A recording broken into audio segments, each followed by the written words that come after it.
നമസ്തേ. AI അല്ലെങ്കിൽ artificial intelligence, കൃത്രിമ ബുദ്ധിയുടെയൊക്കെ കാലഘട്ടത്തിലാണ് നമ്മൾ ഇന്ന് നിൽക്കുന്നത്.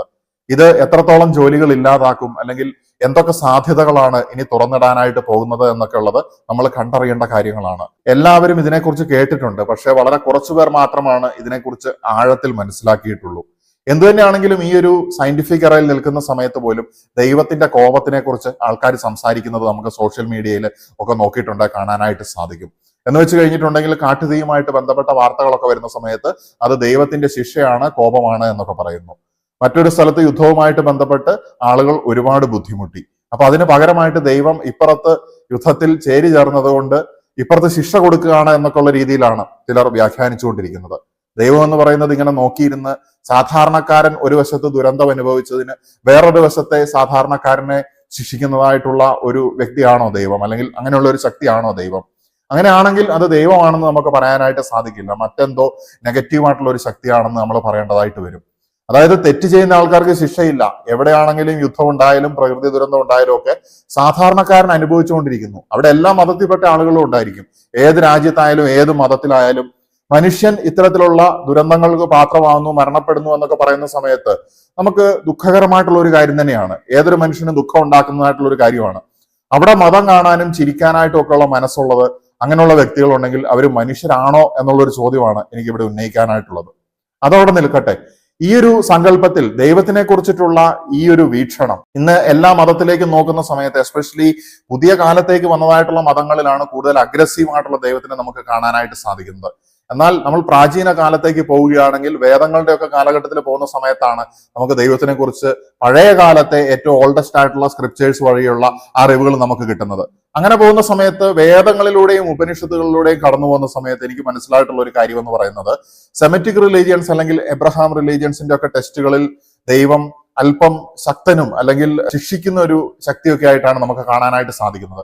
ജനങ്ങളെ പേടിപ്പിക്കുന്ന രീതിയിലുള്ള ഡയലോഗുകൾ നമുക്ക് അവിടെ കാണാനായിട്ട് സാധിക്കും. എന്നാൽ വേദങ്ങളിലും ഉപനിഷത്തുകളിലൂടെയൊക്കെ പോകുന്ന സമയത്ത്, ഞാൻ അതിനുശേഷം പിന്നീട് വന്നിട്ടുള്ള ഗ്രന്ഥങ്ങളെ കുറിച്ചിട്ടല്ല പറയുന്നത്, അത് ഭാരതത്തിലേതാണെങ്കിൽ പോലും ആ ഗ്രന്ഥങ്ങളെ കുറിച്ചിട്ടല്ല പറയുന്നത്, ഈ ഓൾഡസ്റ്റ് ആയിട്ടുള്ള സ്ക്രിപ്റ്റേഴ്സിൽ നമുക്ക് കാണാൻ സാധിക്കുന്നത്, ഞാൻ മുൻപ് സനാതന ധർമ്മത്തിനെ കുറിച്ചൊക്കെ പറഞ്ഞിട്ടുണ്ടായിരുന്നു, അതിന്റെ ഒരു ബേസ് ആയിട്ട് വർത്തിക്കുന്നതായിട്ടുള്ള ഗ്രന്ഥങ്ങൾ, ഇതിൽ നിന്നുള്ള ഒരുപാട് ചിന്തകൾ അതിന്റെ ബേസ് ആയിട്ട് വർത്തിക്കുന്നതിലേക്ക് മാറിയിട്ടുണ്ട് എന്നുള്ളതാണ്. അപ്പൊ ഇവിടെ ഞാൻ കണ്ട ഒരു കാര്യം, ഏറ്റവും ഇന്റലക്ച്വൽ ആയിട്ട് ഏറ്റവും ഡീസന്റ് ആയിട്ട് തത്വങ്ങൾ പറയുന്നതായിട്ടാണ്. അവിടെ പേടിപ്പിക്കലുകളില്ല, ഭയപ്പെടുത്തലുകളില്ല, കണ്ടീഷനിങ് ഇല്ല, ഇങ്ങനെയേ ചെയ്യാൻ പാടുള്ളൂ എന്നുള്ളതില്ല. പക്ഷെ ഉന്നതമായിട്ടുള്ള തത്വങ്ങൾ അവതരിപ്പിക്കുന്നത് കാണാനായിട്ടിടയായി. ഇതൊക്കെ ഈ വീഡിയോയിൽ പറയാനുള്ള കാരണം എന്ന് പറയുന്നത്, ഇത്തരത്തിലുള്ള പ്രതിഭാസങ്ങൾ, ആളുകളുടെ സ്വഭാവത്തിലുള്ള വ്യത്യാസം, മതങ്ങളിൽ നിന്നുണ്ടാകുന്നതായിട്ടുള്ള അഗ്രഷൻ, ഇതൊക്കെ കാണുന്ന സമയത്ത് നമ്മൾ പഴയ കാലത്തെ കാര്യങ്ങളും സയൻസും റിലീജിയൻസും ഒക്കെ ആയിട്ടൊന്ന് തട്ടിച്ചു നോക്കി ചിന്തിക്കേണ്ടതായിട്ടുണ്ട്. കാരണം ഇന്ന് ആളുകൾ മതങ്ങളെ, എല്ലാ മതങ്ങളെയും തന്നെ വളരെ തെറ്റായിട്ടുള്ള രീതിയിൽ മിസ് ഇന്റർപ്രറ്റ് ചെയ്യുന്നതുകൊണ്ടാണ് ഒരു സഹജീവിക്ക് ദുഃഖം ഉണ്ടാകുന്ന സമയത്ത് നമുക്ക് സന്തോഷിക്കാനായിട്ട് തോന്നുന്നത് എന്നുള്ളതാണ്. കാരണം സാധാരണക്കാരായിട്ടുള്ള മനുഷ്യരാണ് അവിടെ മരിച്ചുകൊണ്ടിരിക്കുന്നത്, അല്ലാതെ മറ്റെന്തെങ്കിലും രീതിയിലുള്ള പ്രശ്നങ്ങൾ ഉണ്ടാക്കിയിട്ടുള്ള ആൾക്കാരൊന്നുമല്ല. അപ്പൊ അത് എവിടെയാണെങ്കിലും, ലോകത്തിന്റെ ഏത് ഭാഗത്താണെങ്കിലും, ഏത് രാജ്യത്താണെങ്കിലും, ഏത് മതങ്ങളിൽപ്പെട്ടവരാണെങ്കിലും, ഇതൊന്നും നമ്മൾ നോക്കാൻ തന്നെ പാടില്ല എന്നുള്ളതാണ് ഞാൻ പറയുന്നത്. പീപ്പിൾ ആർ സഫറിങ് എന്ന് നോക്കിയിട്ടുണ്ടെങ്കിൽ, അത് എസ്പെഷ്യലി വാറിന്റെ ഒരു കാര്യം കൊണ്ടാണെങ്കിൽ, വാർ എന്ന് പറയുന്ന കാര്യമൊക്കെ മനുഷ്യന് നിയന്ത്രിക്കാൻ പറ്റുന്നതായിട്ടുള്ള ഒരു കാര്യമാണ്. അതവിടെ നിൽക്കട്ടെ, പല കാരണങ്ങൾ കൊണ്ട് ഇങ്ങനെയുള്ള പ്രശ്നങ്ങളിലേക്ക് ആൾക്കാർ പോകുന്നുണ്ട്. എന്നാൽ പ്രകൃതി ദുരന്തത്തിന്റെ കാര്യമാണെങ്കിൽ നമുക്ക് അത്ര നിയന്ത്രണമുള്ള ഒരു കാര്യമല്ല താനും. അത് ശാസ്ത്രം എത്ര വളർന്നു എന്ന് പറഞ്ഞാലൊന്നും നമുക്ക് പിടിച്ചു നിർത്താനായിട്ട് സാധിക്കുന്നില്ല. അപ്പൊ ഇങ്ങനെയുള്ള ചേഞ്ചസ് ഇങ്ങനെ ഉണ്ടായിക്കൊണ്ടിരിക്കുന്ന സമയത്ത് നമ്മൾ ഈ മതങ്ങൾ, ഈ ഗ്രന്ഥങ്ങളിൽ പറയുന്നത് പോലെ ആൾക്കാര് ലിറ്ററൽ ആയിട്ട് അതിന്റെ അർത്ഥം എടുത്തിട്ട് അവരുടെ ജീവിതത്തിലേക്ക് കൊണ്ടുവരാനും, അല്ലെങ്കിൽ അതിനെ വളരെ തെറ്റായിട്ട് വ്യാഖ്യാനിക്കുന്നതായിട്ടുള്ള ഈ കലിയുഗത്തിൽ അവതരിച്ചിരിക്കുന്നതായിട്ടുള്ള വ്യാജ പ്രവാചകന്മാരുടെ തെറ്റായിട്ടുള്ള വ്യാഖ്യാന രീതികളാണ് ആളുകളെ ഇങ്ങനെ ഈ മതത്തിന്റെ അടിസ്ഥാനത്തിൽ മറ്റുള്ളവരെ നോക്കിക്കാണാനും, അല്ലെങ്കിൽ ഇതിന്റെ അടിസ്ഥാനത്തിൽ മറ്റുള്ളവരെ വിധിക്കാനും, അവന്റെ മതത്തിൽപ്പെട്ടവനല്ലാത്തവന് ദുരന്തം വരുന്ന സമയത്ത് സന്തോഷിക്കാനും ഒക്കെ പ്രേരിപ്പിക്കുന്നത് ഇത്തരത്തിലുള്ള തെറ്റായിട്ടുള്ള വ്യാജ പ്രവാചകന്മാരുടെ വ്യാഖ്യാനമാണ് എന്നുള്ളത് ഇവിടെ നിന്ന് അടിവരയിട്ട് പറയുകയാണ്. അപ്പൊ അങ്ങനെ ആകുന്ന സമയത്ത് നമ്മൾ എങ്ങനെയാണ് മതഗ്രന്ഥങ്ങളെ അല്ലെങ്കിൽ മതങ്ങളെ നോക്കി കാണേണ്ടത്? ഇതൊന്നും ഉപദേശങ്ങളല്ല. അതിനപ്പുറത്തേക്ക് ശുദ്ധമായിട്ടുള്ള ലോജിക്ക് വെച്ചുകൊണ്ട്, കോമൺ സെൻസ് അല്ലെങ്കിൽ വിവേകം വെച്ചുകൊണ്ട് നമ്മൾ ഈ ഗ്രന്ഥങ്ങളിലൂടെ കടന്നു പോകുന്ന സമയത്ത് ഈ ഗ്രന്ഥങ്ങളിലൊക്കെ ഒരുപാട് സിംബോളിസങ്ങൾ നമുക്ക് കാണാനായിട്ട് സാധിക്കും.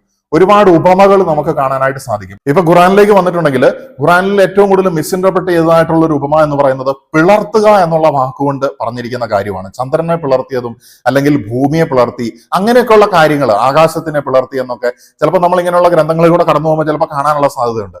അവിടെ എന്താണ് ശരിക്കും ഉദ്ദേശിക്കുന്നത്?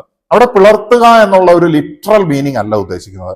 അതിനപ്പുറത്തേക്ക് ഫ്രം ദ സ്കൈ അല്ലെങ്കിൽ ഫ്രം ദ സ്പേസ്, ഈ പഴയ ഗ്രന്ഥങ്ങളിലൊക്കെ പല സ്ഥലത്തും ആകാശം എന്ന് പറയുന്നത് നമ്മളിപ്പം മുകളിലേക്ക് നോക്കുമ്പോൾ കാണുന്ന ആ ഒരു ആകാശം എന്നതിനപ്പുറത്തേക്ക് സ്പേസ് എന്നുള്ള ഒരു അർത്ഥത്തിലും കൂടിയാണ്. അപ്പോൾ ഭൂമിയെ പിളർത്തി അല്ലെങ്കിൽ ചന്ദ്രനെ പിളർത്തി എന്ന് പറയുമ്പോൾ നമ്മൾ ബിഗ് ബാങ് തിയറിയിലേക്ക് നോക്കുന്ന സമയത്ത്, ഒരു സയന്റിഫിക് പെർസ്പെക്റ്റീവ് നോക്കുകയാണെങ്കിൽ തന്നെ ഒരു സിംഗുലാരിറ്റിയിൽ നിന്നാണ് മറ്റെല്ലാം ഉരുത്തിരിഞ്ഞു വന്നത് അല്ലെങ്കിൽ വേർപെട്ട് വന്നിട്ടുള്ളത് എന്നുള്ളത് നമുക്ക് കാണാനായിട്ട് സാധിക്കും. അപ്പൊ ഈ സിംഗുലാരിറ്റിയിൽ നിന്ന് മറ്റൊക്കെ വികസിച്ചു വന്നതിനെ കുറിച്ച് പറയുന്ന സമയത്താണ് ഈ പിളർത്തുക എന്നൊക്കെയുള്ള വാക്കുകൾ ഉപയോഗിക്കുന്നത്. ഇത് ട്രാൻസ്ലേറ്റ് ചെയ്ത് വരുമ്പോഴുള്ള പ്രശ്നമാണ്. അപ്പൊ പല ആൾക്കാരും ഈ പിളർത്തുക എന്നുള്ള വാക്കിനെ പറഞ്ഞ് ഈ പറയുന്ന ഗ്രന്ഥങ്ങളെയൊക്കെ കളിയാക്കുന്നത് കണ്ടിട്ടുണ്ട്. എന്താണ് പ്രശ്നം? മിസ്ഇന്റർപ്രിട്ടേഷൻ ആണ് അവർ ചെയ്യുന്നത്. കാരണം ഇത് പഠിപ്പിച്ചു കൊടുക്കുന്ന ആൾക്കാർ പോലും ലിറ്ററലി അതങ്ങനെ പിളർത്തി എന്നുള്ള രീതിയിലാണ് പഠിപ്പിച്ചു കൊടുക്കുന്നത്. കാരണം സയൻസിന്റെ ഒരു ബേസിൽ നിന്നുകൊണ്ട്, ഒരു സയന്റിഫിക് പെർസ്പെക്റ്റീവിൽ നിന്നുകൊണ്ട് പറഞ്ഞു കൊടുക്കാനായിട്ട് ആചാര്യന്മാർക്ക് സാധിക്കുന്നില്ല എന്നുള്ളതാണ്. ഇത് ഏതെങ്കിലും ഒരു വിഭാഗത്തിനെ മാത്രം ക്രിട്ടിസൈസ് ചെയ്യുന്നതല്ല. ഖുറാനിൽ മാത്രമല്ല, ബൈബിളിലേക്ക് നോക്കുകയാണെങ്കിലും അവിടെയും ഒരുപാട് ആളുകൾ പല കാര്യങ്ങളെ ദുർവ്യാഖ്യാനം ചെയ്യുന്ന നമുക്ക് കാണാനായിട്ട് സാധിക്കും. അതുപോലെ തന്നെ പ്രാചീന ഭാരതീയ ഗ്രന്ഥങ്ങളിലേക്ക് വരുന്ന സമയത്ത്, എസ്പെഷ്യലി വേദ ഉപനിഷത്തിന് ശേഷം വന്നതായിട്ടുള്ള ഈ പറയുന്ന മഹാഭാരതം, രാമായണം അല്ലെങ്കിൽ ഭഗവത്ഗീത, അങ്ങനെയുള്ള ഒരു കാറ്റഗറിയിലേക്ക് എസ്പെഷ്യലി ഒരുപാട് കഥാപാത്രങ്ങളുമായിട്ട് വരുന്നതായിട്ടുള്ള കഥാപാത്രങ്ങൾ എന്ന് പറയുന്ന സമയത്ത് നമുക്ക് അവരുണ്ടോ ഇല്ലയോ എന്നുള്ളതിനെ കുറിച്ച് തെളിവുണ്ട്, തെളിവില്ല എന്നൊക്കെയുള്ള പല വാദങ്ങളും നടക്കുന്നുണ്ട്. എന്തു തന്നെയാണെങ്കിലും അവരിൽ പല ആൾക്കാരെ നമ്മൾ ദേവനായിട്ടും ദൈവമായിട്ടും ഒക്കെ ആരാധിക്കുന്നുണ്ട്. അതൊന്നും തെറ്റാന്ന് ഞാൻ പറയുന്നില്ല. ദൈവത്തിന്റെ പേഴ്സോണിഫൈഡ് ആയിട്ടുള്ള രൂപങ്ങളായിട്ട് ഒരു മനുഷ്യൻ ആരാധിക്കുകയും അവനതുകൊണ്ട് സന്തോഷവും സമാധാനവും കിട്ടുന്നുണ്ടെങ്കിൽ, അവൻ അള്ളാഹുവിനെയാണ് വിളിക്കുന്നതെങ്കിലും, അവൻ യേശുക്രിസ്തുവിനെയാണ് വിളിക്കുന്നതെങ്കിലും, അവൻ ശ്രീകൃഷ്ണനെയാണ് വിളിക്കുന്നതെങ്കിലും, മറ്റേത് ദൈവത്തെയാണ് വിളിക്കുന്നതെങ്കിലും, അവന് അതുകൊണ്ട് സമാധാനവും സന്തോഷവും വളർച്ചയും കിട്ടുന്നുണ്ട്.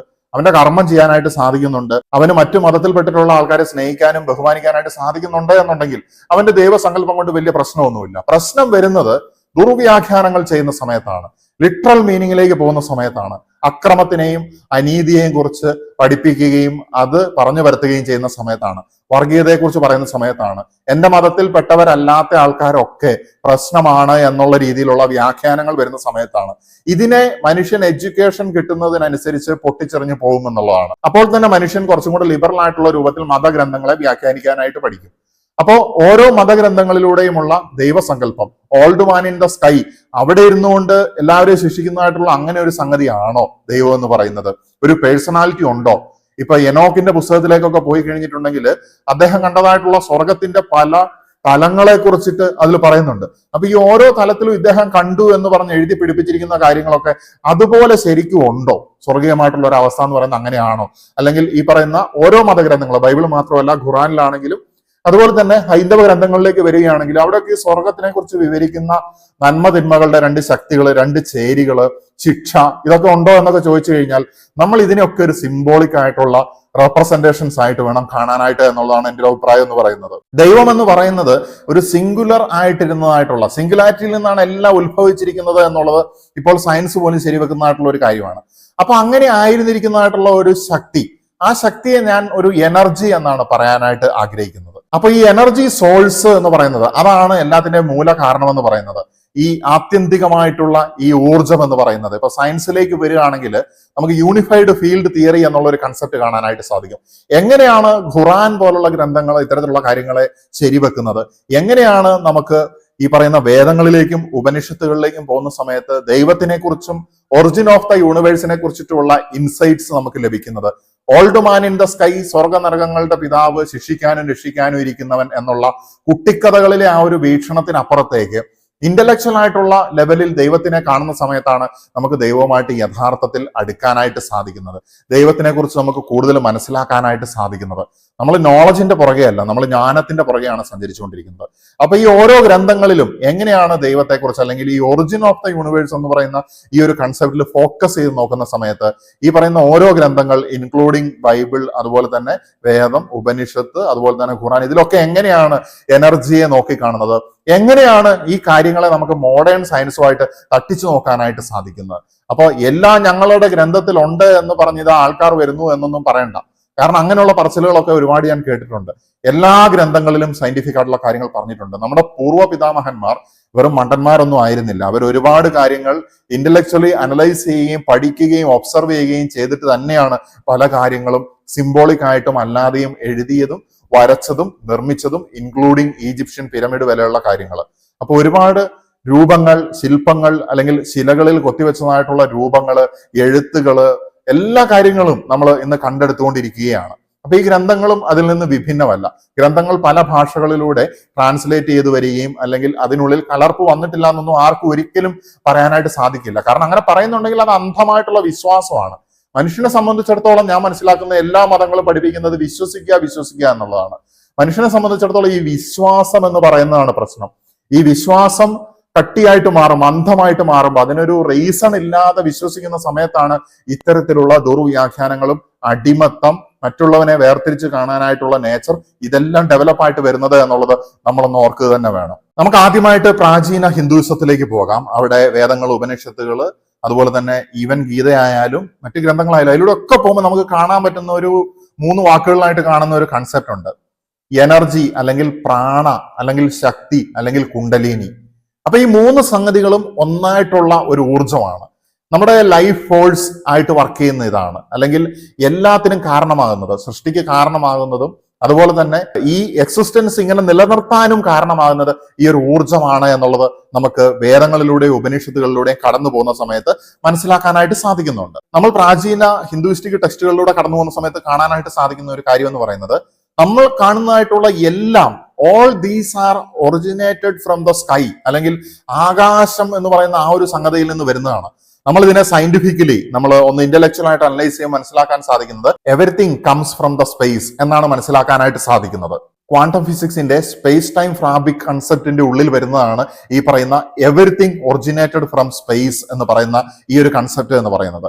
ഇത് ബിഗ് ബാങ് തിയറിക്ക് മുമ്പ് ഉണ്ടായിരുന്നതായിട്ടുള്ള ഒരു അവസ്ഥയാണ് സൂചിപ്പിച്ചിരിക്കുന്നത്. ഹിരണ്യഗർഭ അല്ലെങ്കിൽ ഗോൾഡൻ വൂംബ് എന്ന് പറയുന്ന ഒരു അവസ്ഥയുണ്ട്. ഈ ഒരു അവസ്ഥയായിരുന്നു ആദ്യം എന്നാണ് പറയുന്നത്. ഒരു എഗ് ലൈക്ക് ആയിട്ടുള്ള ഒരു അവസ്ഥയായിരുന്നു എന്നാണ് പറയുന്നത്.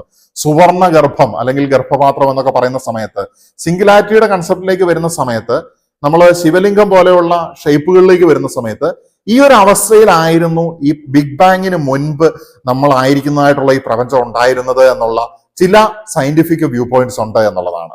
അപ്പൊ ബിഗ് ബാങ് ശരിയായിട്ട് നടന്നിട്ടുണ്ടെന്നും ഇല്ല എന്നും പറയുന്നതായിട്ടുള്ള ആൾക്കാരുണ്ട്. അതൊക്കെ നമുക്ക് ഈ കാര്യങ്ങൾ മൊത്തം കേട്ട് കഴിയുന്ന സമയത്ത്, അല്ലെങ്കിൽ നമ്മൾ ഇൻവെസ്റ്റിഗേറ്റ് ചെയ്തുകൊണ്ടിരിക്കുന്ന കാര്യമായതുകൊണ്ട് തന്നെ ഏത് രീതിയിലുള്ള പ്രശ്നങ്ങളെയും എങ്ങനെയാണ് നമുക്ക് ഈ ഏൻഷ്യന്റ് ടെക്സ്റ്റുകളിൽ അല്ലെങ്കിൽ ഈ മതഗ്രന്ഥങ്ങളിൽ നമുക്ക് നമ്മുടെ പൂർവികന്മാർ പറഞ്ഞു വെച്ചത് എന്നുള്ളത് നമ്മളെ അത്ഭുതപ്പെടുത്തുന്ന ഒരു കാര്യം തന്നെയാണ്. അപ്പൊ ഗോൾഡൻ വൂംബ് എന്ന് പറയുന്ന ഒരു സിംഗുലാരിറ്റിയുടെ അവസ്ഥയിൽ നിന്ന് പ്രപഞ്ചം ഉണ്ടായി എന്ന് പറയുന്ന സമയത്ത് മനുഷ്യൻ ഉണ്ടാകുന്നത് മനുഷ്യൻ ഗർഭപാത്രത്തിൽ നിന്ന് ഉടലെടുത്ത് വരുന്നു. അപ്പൊ അതുപോലെ തന്നെയാണ് പ്രപഞ്ചവും ഉരുത്തിരിഞ്ഞു വന്നത് എന്നുള്ള ഒരു സങ്കല്പം അത്രയും വർഷങ്ങൾക്ക് മുൻപ് തന്നെ നമ്മുടെ ഈ ഗ്രന്ഥങ്ങൾ എഴുതിയിരിക്കുന്ന അനേകായിരം വരുന്നതായിട്ടുള്ള ഋഷിവര്യന്മാർക്ക് അല്ലെങ്കിൽ ആചാര്യന്മാർക്ക് കിട്ടിയിട്ടുണ്ടായിരുന്നു എന്നുള്ളതാണ്. അപ്പൊ അത് വളരെ പ്രധാനപ്പെട്ട ഒരു കാര്യമാണ്. അതുപോലെ തന്നെ ആദിയിൽ വചനം ഉണ്ടായിരുന്നു എന്നാണ് ബൈബിളിലേക്ക് വരുന്ന സമയത്ത് നമുക്ക് കാണാനായിട്ട് സാധിക്കുന്ന ഒരു കാര്യം എന്ന് പറയുന്നത്. അതിനുശേഷം പ്രകാശം ഉണ്ടാകട്ടെ എന്ന് പറയുകയാണ്.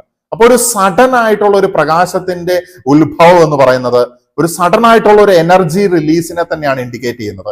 എന്ന് വെച്ച് കഴിഞ്ഞിട്ടുണ്ടെങ്കിൽ ഈ ഗോൾഡൻ വൂംബ് എന്ന് പറയുന്ന അവസ്ഥയിൽ നിന്ന് പ്രപഞ്ചത്തിന്റെ ഒരു ഒറിജിൻ തന്നെയാണ് നമുക്ക് ബൈബിളിൽ വളരെ സിമ്പിൾ ആയിട്ട് പ്രകാശം ഉണ്ടാകുന്നു എന്ന് പറയുന്ന ആ ഒരു വാക്കുകളിൽ നിന്ന് നമുക്ക് മനസ്സിലാക്കാനായിട്ട് സാധിക്കുന്നത്.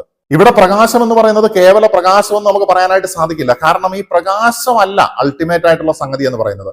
ആദിയിൽ വചനം ഉണ്ടായിരുന്നു എന്നാണ് പറയുന്നത്. വചനം എന്ന് പറയുന്നത് സൗണ്ട് എന്ന് പറഞ്ഞാൽ നമ്മൾ ഒന്നുകൂടെ ഡീപ്പായിട്ട് പോവുകയാണെങ്കിൽ വൈബ്രേഷൻ. ഞാൻ മുൻപുള്ള വീഡിയോകളിൽ ഇതിനെക്കുറിച്ചൊക്കെ വിശദീകരിച്ചിട്ടുണ്ട്.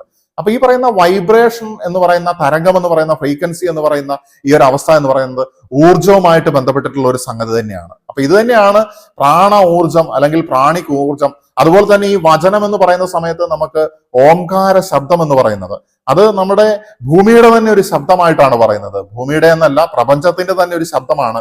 ഈ പ്രാണിക് ഊർജം എന്ന് പറയുന്നതാണ് നമുക്ക് യൂണിഫൈഡ് ഫീൽഡ് തിയറിയിലേക്കൊക്കെ പോകുന്ന സമയത്തും അതുപോലെ തന്നെ എല്ലായിടത്തും എനർജി ഉണ്ട് എന്ന് പറയുന്നതായിട്ടുള്ള അത്തരത്തിലുള്ള സയന്റിഫിക് തിയറീസ് ഇനി അങ്ങോട്ട് പറയുന്ന സമയത്ത് മനസ്സിലാവും. ഇതിലേക്കൊക്കെ പോകുന്ന സമയത്ത് നമുക്ക് മനസ്സിലാക്കാനായിട്ട് സാധിക്കുന്നത്. ഇനി ഹെർമെറ്റിക് വ്യൂ പോയിന്റിലേക്ക് പോവുകയാണെങ്കിൽ അവിടെയും നമുക്ക് കാണാം ഒന്നിന്റെ ഓഫ്സ്പ്രിങ് ആണ് എല്ലാം, ഒന്നിൽ നിന്നാണ് എല്ലാം വന്നിട്ടുള്ളത്.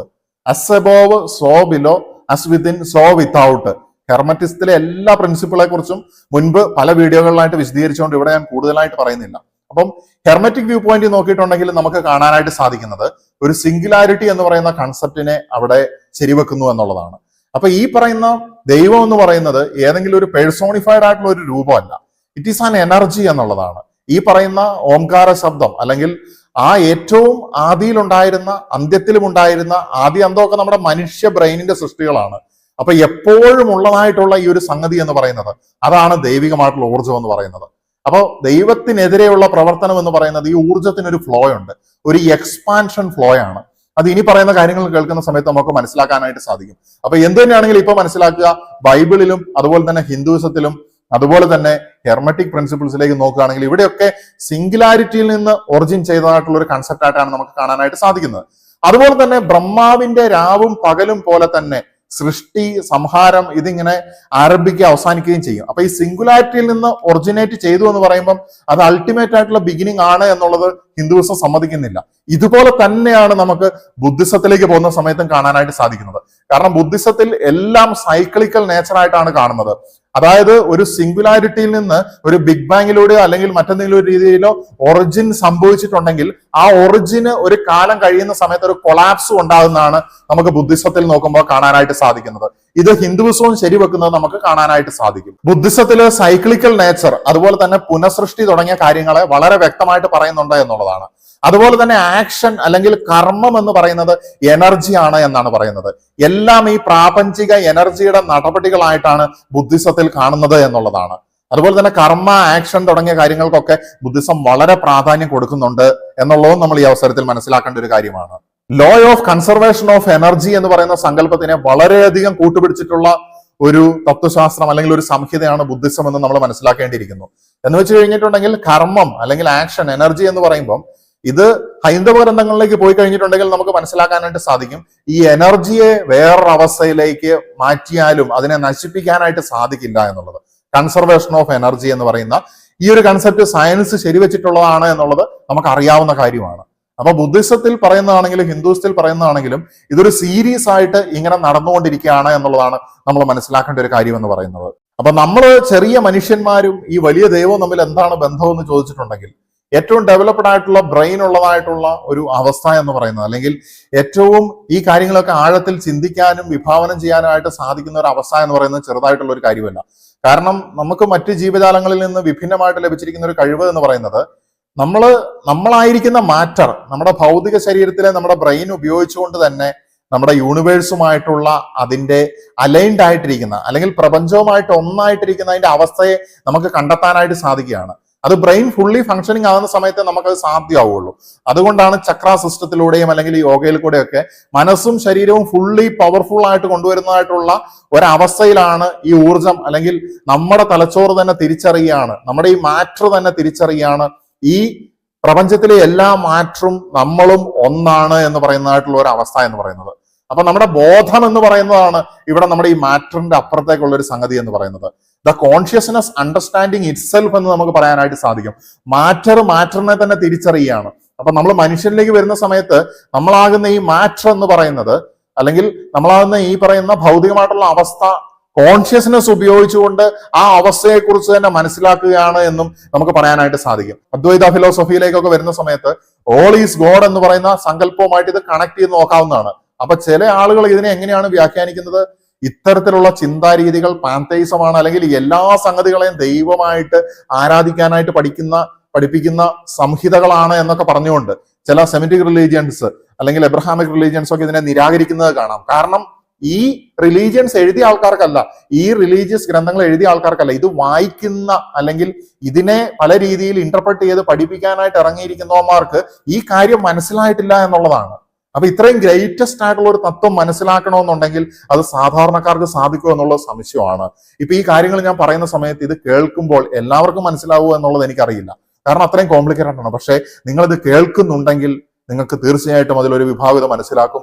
അപ്പൊ അങ്ങനെ ആയിരിക്കുന്ന സമയത്ത് അത് നിങ്ങൾക്കൊരു യൂണിവേഴ്സൽ കോൾ ആണ് എന്നുള്ളതും കൂടി ഇവിടെ ഞാൻ ഓർമ്മിപ്പിക്കുകയാണ്. കൂടുതൽ ഡീപ്പായിട്ട് നമ്മുടെ ഈ ഭൗതികതയും അല്ലെങ്കിൽ ആത്മീയമായിട്ടുള്ള അവസ്ഥകളെയൊക്കെ ആഴത്തിൽ മനസ്സിലാക്കിക്കൊണ്ട് ഈ ഒരു ഭൗതികമായിട്ടുള്ള ജീവിതത്തിൽ നിന്നുകൊണ്ട് തന്നെ നമ്മുടെ കോൺഷ്യസ്നെസ്സിനെ ഉപയോഗിച്ചുകൊണ്ട് നമ്മുടെ ഈ ജന്മത്തിനെ കുറിച്ച് മനസ്സിലാക്കാനായിട്ട് സാധിക്കുന്ന അവസ്ഥ എന്ന് പറയുമ്പോൾ ഏറ്റവും ഉന്നതമായിട്ടുള്ള ഒരു അവസ്ഥയാണ് എന്നുള്ളതും കൂടി ഇവിടെ ഓർമ്മിപ്പിക്കുകയാണ്. അപ്പൊ മതങ്ങൾ തമ്മിലടിക്കുന്ന ഈ ഒരു കാലത്ത് നമ്മളെന്ന് പറയുന്ന മനുഷ്യരൊന്ന് എന്നൊക്കെ എല്ലാവരും പറയും. പക്ഷെ മനുഷ്യരൊന്ന് എന്ന് പറയുമ്പോഴും സ്വന്തം അയൽവക്കത്തുള്ളവന് അല്ലെങ്കിൽ സ്വന്തം കുടുംബത്തിലുള്ളവന് പോലും കൃത്യമായിട്ടുള്ള ബന്ധങ്ങളില്ല എന്നുള്ളതാണ്. ഈ ഒന്ന് എന്ന് പറയുന്നതിന്റെ യഥാർത്ഥ അർത്ഥം നമുക്ക് അറിയത്തില്ലാത്തത് കൊണ്ടാണ് നമ്മൾ എന്തൊക്കെ പറഞ്ഞാലും, ഏതൊക്കെ മതത്തിൽ വിശ്വസിച്ചിട്ടുണ്ടെങ്കിലും, ഏതൊക്കെ ചിന്താരീതികളാണെങ്കിലും, അല്ലെങ്കിൽ മനുഷ്യനപ്പുറത്തേക്ക് ഒരു old man in the sky എന്ന് പറയുന്ന അതിക്രൂരനും അല്ലെങ്കിൽ എല്ലാം നിരീക്ഷിക്കുന്നവനായിട്ടുള്ള ഒരു ദൈവം ഉണ്ടെന്ന് വിചാരിച്ചാൽ പോലും ഈ പറയുന്ന എല്ലാ സംഹിതകളും ഇത്രയും വലിയൊരു പ്രപഞ്ചത്തിൽ ഒന്നായിട്ടാണ് ഇരിക്കുന്നത് എന്നുള്ളത് നമ്മൾ മനസ്സിലാക്കുകയാണ്. അപ്പൊ ഫിസിക്കാലിറ്റിയുടെ പല രീതിയിലുള്ള മാനിഫെസ്റ്റേഷൻസ് ആണ് നമുക്ക് ഭൗതികമായിട്ടുള്ള അവസ്ഥയിൽ ഇവിടെ കാണാനായിട്ട് സാധിക്കുന്നത്. അപ്പൊ ആ മാനിഫെസ്റ്റേഷൻസ്, അതിന്റെ പിന്നിൽ പ്രവർത്തിക്കുന്നതായിട്ടുള്ള സ്പിരിച്വൽ എനർജി എന്ന് പറയുന്ന ഈ ഒരു സംഗതിയൊക്കെ മനസ്സിലാക്കണമെങ്കിൽ നമ്മൾ ബോധമണ്ഡലത്തിൽ വികാസം ഉണ്ടാക്കിയേ പറ്റുള്ളൂ എന്നുള്ളതാണ്. ഇനി നമുക്ക് ഖുറാനിലേക്ക് വരാം. ഇവിടെ ഭൂമിയെ പിളർത്തി അല്ലെങ്കിൽ ചന്ദ്രനെ പിളർത്തി അല്ലെങ്കിൽ ആകാശത്തെക്കുറിച്ചും മലനിരകളെക്കുറിച്ചും അല്ലെങ്കിൽ മനുഷ്യന്റെ ഏറ്റവും ചെറുതായിട്ടുള്ള അവസ്ഥകളെക്കുറിച്ചും ഒക്കെ വിശദീകരിക്കുന്നുണ്ട്.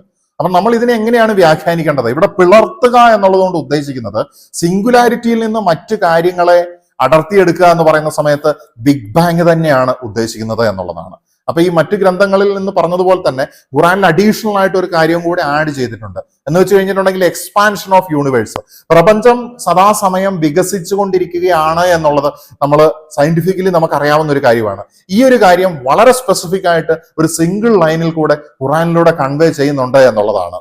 ഭൂമിയെ ആകാശത്തിൽ നിന്ന് പിളർത്തിയെടുത്തു, അല്ലാഹു എല്ലായിടത്തും പ്രകാശവും ശക്തിയും നിറയ്ക്കുന്നു എന്ന് പറയുന്ന സമയത്ത് യൂണിഫൈഡ് ഫീൽഡ് തിയറി, സയന്റിഫിക് ആയിട്ടുള്ള ആ തിയറി തന്നെയാണ് ഇവിടെ ഉദ്ദേശിക്കുന്നത് എന്നുള്ളതാണ്. എന്ന് വെച്ച് കഴിഞ്ഞിട്ടുണ്ടെങ്കിൽ അല്ലാഹു എന്ന് പറയുന്ന സമയത്ത് അത് ഖുറാനിൽ, ആ ഖുറാൻ എഴുതപ്പെട്ടതായിട്ടുള്ള സംസ്കാരം അവരൊക്കെ വിളിച്ചിരുന്ന ഏകദൈവത്തിനെ വിളിച്ചിരുന്ന ഒരു വാക്കാണത്. അപ്പൊ അത് അങ്ങനെയുള്ള പേരുള്ള ഒരു ദൈവം എന്നുള്ള രീതിയിലല്ല, എല്ലാത്തിന്റെയും സൃഷ്ടാവായിട്ടുള്ള ഏകദൈവമായിട്ടുള്ള പ്രപഞ്ചനാഥൻ അല്ലെങ്കിൽ സൃഷ്ടാവ്, അതിന് കറസ്പോണ്ടിങ് ആയിട്ടുള്ള മീനിങ് ആണ് ഹിന്ദുസത്തില് ബ്രഹ്മാവ് എന്ന് പറയുന്നത്. ശരിക്കും പറഞ്ഞിട്ടുണ്ടെങ്കിൽ അല്ലാഹു അല്ലെങ്കിൽ ബ്രഹ്മാവ് അല്ലെങ്കിൽ യഹോവ എന്നൊക്കെ പറയുന്ന ഈ മൂന്ന് പേരുകളിലും വിളിക്കപ്പെടുന്നതായിട്ടുള്ള ആ ഒരു സിംഗിൾ പവർ ഉണ്ടല്ലോ, അതാണ് യഥാർത്ഥത്തിലുള്ള ഞാൻ പറയുന്നതായിട്ടുള്ള ഓൾഡ് മാൻ ഇൻ ദ സ്കൈക്ക് അപ്പുറത്തേക്കുള്ള, മനുഷ്യബുദ്ധിക്ക് പെർസീവ് ചെയ്യാൻ പറ്റുന്നതിനപ്പുറത്തേക്കുള്ള, പേഴ്സോണിഫൈഡ് ആയിട്ട് മനുഷ്യൻ ഇങ്ങനെ ജീവിക്കണം അങ്ങനെ ജീവിക്കണം എന്ന് പറയുന്നതല്ലാത്തതായിട്ടുള്ള ആത്യന്തികമായിട്ടുള്ള ഊർജ സ്രോതസ് എന്ന് പറയുന്നത്. അതിന് ബുദ്ധിയില്ല, കാരണം അത് ബുദ്ധിക്ക് അതീതമാണ്. ബുദ്ധി എന്ന് പറയുന്നതൊക്കെ നമ്മുടെ മനുഷ്യന്റെ നിലവാരങ്ങൾക്ക്, മനുഷ്യന്റെ നിലയ്ക്ക് ആവശ്യമായിട്ടുള്ള കാര്യങ്ങൾ മാത്രമാണ്, അല്ലെങ്കിൽ അതിന്റെ ലിമിറ്റേഷൻസ് മാത്രമാണ് ഈ ബുദ്ധി, സമയം, പാസ്റ്റ്, പ്രസന്റ്, ഫ്യൂച്ചർ എന്നൊക്കെ പറയുന്ന കാര്യങ്ങൾ, അല്ലെങ്കിൽ ആദി അന്തം എന്നൊക്കെ പറയുന്ന കാര്യങ്ങൾ. അപ്പൊ ഇതിനപ്പുറത്തേക്കുള്ള ദൈവികമായിട്ടുള്ള ഈ അവസ്ഥ പല പേരുകളില്, പല നാട്ടില്, പല സംസ്കാരത്തില് അങ്ങനെ വിളിച്ചു വന്നു എന്നുള്ളതാണ്. അപ്പൊ ഈ ദൈവത്തിന്റെ എനർജി എല്ലായിടത്തും ഉണ്ട് എന്നുള്ളത് പ്രാണ എനർജി ഹിന്ദുസ്തി കാണാം. ഇപ്പൊ ഖുറാനിലേക്ക് നോക്കുകയാണെങ്കിൽ തന്നെ ദൈവത്തിന്റെ ശക്തി അല്ലെങ്കിൽ പ്രകാശം എല്ലായിടത്തും ഫില്ല് ചെയ്യുന്നു എന്നാണ് പറയുന്നത്. ബൈബിളിലേക്ക് നോക്കുകയാണെങ്കിൽ നമുക്ക് കറസ്പോണ്ടിങ് ആയിട്ടുള്ള കൺസെപ്റ്റുകൾ കാണാനായിട്ട് സാധിക്കും. അപ്പം യൂണിവേഴ്സ് സിംഗുലാരിറ്റിയിൽ നിന്ന് ഒറിജിനേറ്റ് ചെയ്തു എന്നുള്ളതും അത് ഒരു സൈക്ലിക്കൽ മാനറിൽ തുടർന്ന് പോകും എന്നുള്ളതും, അതുപോലെ തന്നെ ഈ യൂണിവേഴ്സിന് ഒരു അവസാനം ഉണ്ടാകും എന്നുള്ളതും, അതുപോലെ തന്നെ അവസാനിച്ചാലും വീണ്ടും റീസ്റ്റാർട്ട് ചെയ്യും എന്നുള്ളതും ഒക്കെ ഈ ഏൻഷ്യന്റ് ആയിട്ടുള്ള വേദം, ഉപനിഷത്ത്, അതിനുശേഷം ഭാരതത്തിന്റെ മണ്ണിൽ നിന്ന് തന്നെ വന്നതായിട്ടുള്ള പല ഗ്രന്ഥങ്ങൾ, അതിനുശേഷം ബൈബിൾ, ഖുറാൻ, ഇതിലൂടെ ഒക്കെ പോകുന്ന സമയത്ത് ഈവൻ ഹെർമറ്റിക് പ്രിൻസിപ്പിളിലൂടെ പോവുകയാണെങ്കിലും അതുപോലെ തന്നെ ബുദ്ധിസ്റ്റിലൂടെ പോവുകയാണെങ്കിലും എവരിവെയർ ഓരോ കാലഘട്ടത്തിൽ ഉണ്ടായതായിട്ടുള്ള, അല്ലെങ്കിൽ ചിലതൊക്കെ ഓവർലാപ്പിംഗ് ആയിട്ടുള്ള കാലഘട്ടത്തിലായിരിക്കും ഉണ്ടായിരുന്നത്, ഇവിടെയൊക്കെ പോകുന്ന സമയത്ത് നമുക്ക് മനസ്സിലാക്കാനായിട്ട് സാധിക്കുന്നത് ഒരു ഊർജ്ജത്തെക്കുറിച്ചാണ്. അപ്പൊ ഒരുപക്ഷെ എന്തുകൊണ്ടാണ് പിന്നെ മതങ്ങളിൽ ഇതിനെയൊക്കെ ഇങ്ങനെ സിംബലൈസ് ചെയ്തിരിക്കുന്നത്, കഥാപാത്രങ്ങളിലൂടെ കൺസെപ്റ്റുകൾ മനസ്സിലാക്കുന്നതെന്ന് ചോദിച്ചു കഴിഞ്ഞാൽ ഒരുപക്ഷെ സാധാരണക്കാർക്ക് മനസ്സിലാക്കാൻ വേണ്ടിയിട്ട് തന്നെയായിരിക്കും. അപ്പൊ അതിനെ തെറ്റായിട്ട് വ്യാഖ്യാനിക്കുന്ന അവസ്ഥയിലേക്ക് സ്വയം തിരിഞ്ഞു കടിക്കുന്ന പാമ്പിനെ പോലെയായി മാറിയിരിക്കുകയാണ് ഇപ്പം മതങ്ങൾ എന്ന് പറയുന്നത്. കാരണം മനുഷ്യന്റെ സാഹോദര്യം, നന്മ, സ്നേഹം ഇതിനൊക്കെ വേണ്ടി സൃഷ്ടിച്ച മതങ്ങളെ തന്നെ ഇതിന്റെ ആൾക്കാരാണ് എന്ന് പറയുന്ന വ്യാജപ്രവാചകന്മാർ, എല്ലാ മതത്തിലുമുണ്ട് വ്യാജപ്രവാചകന്മാർ, ദുർവ്യാഖ്യാനം ചെയ്തുകൊണ്ട് മനുഷ്യനെ വേർതിരിക്കുകയും അല്ലെങ്കിൽ ചേരിതിരിക്കുകയും ചെയ്തിട്ട് അവർ ബിസിനസ്സുകാർക്കും അല്ലെങ്കിൽ പൊളിറ്റീഷ്യൻസിനും ഭരിക്കാൻ വേണ്ടിയിട്ടുള്ള സാഹചര്യം ഉണ്ടാക്കി കൊടുത്തുകൊണ്ട് അവരുടേതായിട്ടുള്ള സ്വാർത്ഥ താല്പര്യങ്ങളുടെ അടിസ്ഥാനത്തിൽ മനുഷ്യനെ ഇങ്ങനെ വേർതിരിച്ച് നിർത്തിയിരിക്കുകയാണ്. അപ്പൊ നമുക്ക് ഇതിനെ ഒരുമിപ്പിക്കാനായിട്ട് നമ്മളെ സഹായിക്കുന്നത് ഒന്ന് നവയുഗത്തിന്റെ ആത്മീയതയാണ്. രണ്ടാമത്തേത്, നവയുഗത്തിന്റെ ആത്മീയത എന്ന് പറയുമ്പോൾ മതത്തിനപ്പുറത്തേക്കുള്ള ദൈവത്തിന്റെ അന്വേഷണം. അതുപോലെ തന്നെ എല്ലാ മതഗ്രന്ഥങ്ങളും വായിക്കണം. നമ്മുടെ ആത്മീയതയിലേക്ക് വരുന്ന സമയത്ത് എല്ലാ മതഗ്രന്ഥങ്ങളും ഒരു വ്യക്തി വായിച്ചിട്ടുണ്ടായിരിക്കണം. മൂന്നാമത്തെ കാര്യം എന്ന് പറയുന്നത്, നമ്മളിവിടെ സയൻസിനെ തള്ളിക്കളയുന്നില്ല. സയൻസിനെയും കൂടെ കൂട്ടുപിടിച്ചുകൊണ്ട് നമ്മൾ രണ്ട് ദിശയിലേക്ക് സഞ്ചരിക്കുകയാണ്. നമ്മൾ ചരിത്രത്തിലേക്ക് സഞ്ചരിക്കുന്നുണ്ട്, നമ്മൾ ഫ്യൂച്ചറിലേക്കും സഞ്ചരിക്കുന്നുണ്ട്. അപ്പൊ നമ്മൾ ഭൂതഭാവികളില്ലാതെ ഭൂതവും ഭാവിയും നമ്മുടെ വർത്തമാനമായിട്ട് മാറുകയാണ്. അപ്പൊ അങ്ങനെയുള്ള സ്പെഷ്യൽ ആയിട്ടുള്ള കോള് കിട്ടിയ ആൾക്കാരുടെ അടുത്തേക്ക് തീർച്ചയായിട്ടും നമ്മുടെ ഈ വീഡിയോകൾ വന്നുകൊണ്ടിരിക്കുന്നതും അത് കണ്ടുകൊണ്ടിരിക്കുന്നതും, മനുഷ്യജീവിതം എന്ന് പറയുന്നത് നമ്മൾ ഈ മതങ്ങളോ അല്ലെങ്കിൽ ഈ പറഞ്ഞ മുതലാളിമാരോ പഠിപ്പിച്ചു വെച്ചതായിട്ടുള്ള സിമ്പിൾ ആയിട്ടുള്ള അടിമപ്പണി ചെയ്തുകൊണ്ട് ജീവിക്കുന്ന ഒരു അവസ്ഥയല്ല എന്നുള്ളതും, നമ്മൾ ഉന്നതമായിട്ടുള്ള ഒരു അവസ്ഥയിൽ തന്നെയാണ് ഉള്ളത് എന്നുള്ളതും, ദൈവത്തിലേക്ക് തിരിഞ്ഞു നോക്കാൻ നമ്മളിലൂടെ തന്നെയാണ് നമ്മൾ പോകേണ്ടത് എന്നൊക്കെ ഉള്ളതും നമ്മളിവിടെ മനസ്സിലാക്കുകയാണ്. അപ്പൊ എല്ലാവർക്കും ബോധമണ്ഡല വികാസത്തിലൂടെ ഈ പറയുന്ന യൂണിവേഴ്സ് ആസ് എ വോൾ, ഞാൻ ഈ പ്രപഞ്ചമാണ് എന്നുള്ള ഒരവസ്ഥയിലേക്ക്, അഹം ബ്രഹ്മം, ഞാൻ തന്നെയാണ് ഈശ്വരൻ എന്ന് പറയുന്ന സമയത്ത് അത് ചുമ്മാ അവിടെ ഇരുന്നിട്ട് ഒരു മാൻ ഗോഡ് കളിക്കുന്ന അവസ്ഥയല്ല, അല്ലെങ്കിൽ ഒരു ഗോഡ്മാൻ കളിക്കുന്ന ഒരു അവസ്ഥയല്ല, പല ആൾ ദൈവങ്ങളും കാണിക്കുന്നത് പോലെ കോപ്രായങ്ങൾ കാണിക്കുന്നതായിട്ടുള്ള ഒരു അവസ്ഥയല്ല.